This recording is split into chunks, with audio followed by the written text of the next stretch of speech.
এটি একটি healthy, tasty এবং কুইক একটা রেসিপি, যেখানে ফ্রেশ ব্রোকলি, বাটার এবং গার্লিকের স্ট্রং অ্যারোমার সাথে মিশে একটা অসাধারণ ফ্লেভারফুল ডিশ তৈরি হয়। আপনারা চাইলে এটি সাইড ডিশ হিসাবে কিংবা ইভিনিং স্ন্যাক্স হিসাবেও কিন্তু রাখতে পারেন। তাহলে চলুন আর দেরি না করে শুরু করা যাক আজকের আমাদের রেসিপি বাটার গার্লিক ব্রোকলি। নমস্কার, আমি রুম্পা। রান্নাঘরের সাতকাহনের নতুন একটি পর্বে সবাইকে স্বাগত। বাটার গার্লিক ব্রোকলি তৈরি করার জন্য আমি এখানে একটা মাঝারি মাপের ব্রোকলি নিয়ে নিয়েছি। আর ব্রোকলিটাকে আমি ছোট ছোট পিস করে কেটে নেব। একটা ছুরি নিয়ে নিয়েছিলাম, সেই ছুরির সাহায্যে আমি দেখুন ছোট ছোট পিস করে ব্রোকলিটাকে কেটে নিচ্ছি। খুব বেশি বড় পিস করব না, আমি ছোট ছোট করেই কেটে নিচ্ছি। খুব বেশি বড় করে কাটলে কিন্তু সিদ্ধ হতে কিন্তু সময় লাগবে, তাই ছোট ছোট করেই আমি কিন্তু কেটে নিলাম। এবার একটা পাত্রের মধ্যে তুলে নিলাম। তারপর আমি জল দিয়ে খুব ভালো করে 2 থেকে 3 বার মতো ব্রোকলিটাকে ধুয়ে নেব। আর ধুয়ে খুব ভালোভাবে দেখুন আমি পরিষ্কার করে নিয়েছি।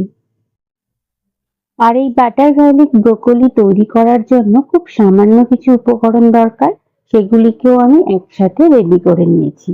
প্রথমত আমি এখানে নিয়ে নিয়েছি 4 কোয়া মতো রসুন। রসুনটাকে ছোট ছোট পিস করে কেটে নিয়েছি। নিয়ে নিয়েছি 1 চামচ মতো চিলি ফ্লেক্স। আর নিয়েছি অল্প কিছুটা পরিমাণে বাটার। আর আমি এখানে নিয়ে নিয়েছি সামান্য একটুখানি নুন। আর নিয়ে নিয়েছি 1 চামচ মতো গোলমরিচের গুঁড়ো।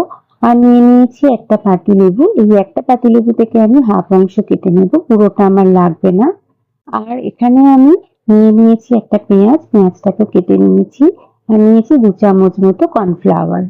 আমি যে 2 চামচ মতো কর্নফ্লাওয়ার নিয়েছিলাম, সেই কর্নফ্লাওয়ারের মধ্যে সামান্য একটু জল দিয়ে আমি কর্নফ্লাওয়ারটাকে খুব ভালো করে গুলে নিলাম। খুব কম সময়ে খুব চটজলদি কিন্তু এই রেসিপিটি তৈরি করা যায়। তার জন্য আমি ওভেনে প্রথমে একটা কড়াই বসিয়ে নিয়েছি। কড়াই একটু গরম হলে 1 চামচ মতো সাদা তেল আর দিয়ে নিয়েছি সামান্য একটু বাটার। বাটারটাও একটু গলে গেলে আমি এখানে যে রসুন কুচিয়ে রেখেছিলাম 4 কোয়া মতো, সেটি দিয়ে দেবো। তারপর একটু নাড়িয়ে নিয়ে আমি দিয়ে দেবো কুচিয়ে রাখা পেঁয়াজগুলো।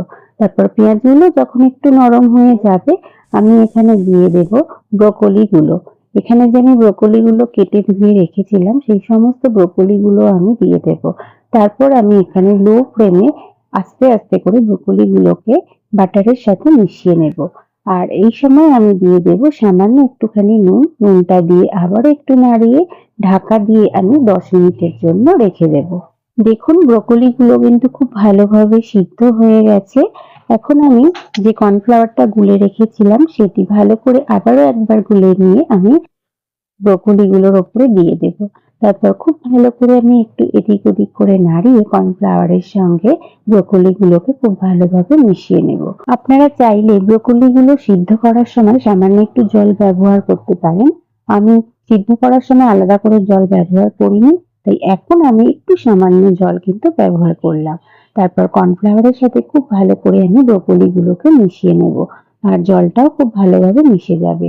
আর দেখুন একদম ব্রোকলিগুলো কিন্তু নরম হয়ে গেছে। এখন আমি এখানে দিয়ে দিলাম 1 চামচ মতো চিলি ফ্লেক্স এবং 1 চামচ মতো গোলমরিচের গুঁড়ো। তারপর আবারও খুব ভালো করে আমি সমস্ত উপকরণগুলোকে একসাথে মিশিয়ে নেব।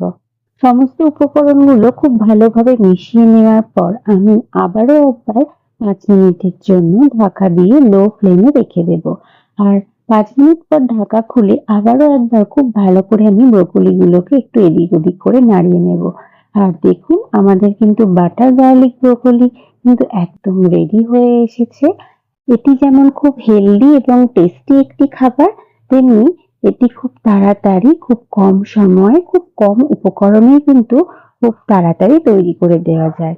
আর এটি শরীরের জন্য কিন্তু খুবই উপকারী একটা রেসিপি। এখন আমি সবশেষে এখানে দিয়ে দিলাম হাফ চামচ মতন লেবুর রস। আর লেবুর রসটাকে দিয়েও খুব ভালো করে আমি একটু এদিক ওদিক করে নাড়িয়ে নেব। আর আপনারা দেখতে পাচ্ছেন আমাদের বাটার গার্লিক ব্রোকলি কিন্তু একদম রেডি হয়ে গেছে। তাহলে আমার আজকের রেসিপিটি কেমন লাগলো? ভালো লাগলে অবশ্যই আমাকে একটা কমেন্ট করে জানাবেন। সেই সঙ্গে লাইক, শেয়ার এবং আমার চ্যানেলে নতুন বন্ধু হয়ে থাকলে সাবস্ক্রাইব করার অনুরোধ রইল। সবাই খুব ভালো থাকবেন, সুস্থ থাকবেন এবং কাছের মানুষকেও ভালো রাখার চেষ্টা করবেন। আবার খুব তাড়াতাড়ি ফিরে আসছি নতুন কোনো রেসিপি নিয়ে। ততক্ষণের জন্য সঙ্গে থাকুন এবং সঙ্গে রাখুন রান্নাঘরের স্বাদকাহন।